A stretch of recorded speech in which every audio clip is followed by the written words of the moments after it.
संतोष भैया। हाँ भैया। कांवर कवना काम के काम के आ बाबा कवना काम के काम के। यार के भूत सवार हाँ भैया। समूह पिताए धाम के काम के आज साली साथे हाँ भैया। सरहद साथे हाँ भैया। सड़ुआइन साथे हाँ भैया। बगलवाली साथे हाँ भैया। भौजाई साथे भैया। लोग जाता समझाता कि धाम पवित्र हो जाई भैया।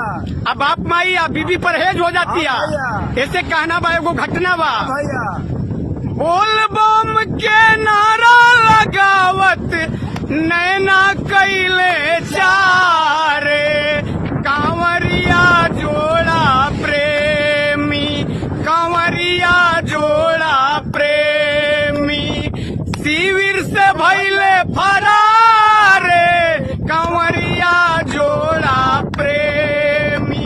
ये घटना कहाँ के बा? भैया हरिद्वार से जल ले आइले हरियाणा मझारे कांवरिया जोड़ा प्रेमी शिविर से भैले फरारे कांवरिया जोड़ा प्रेमी।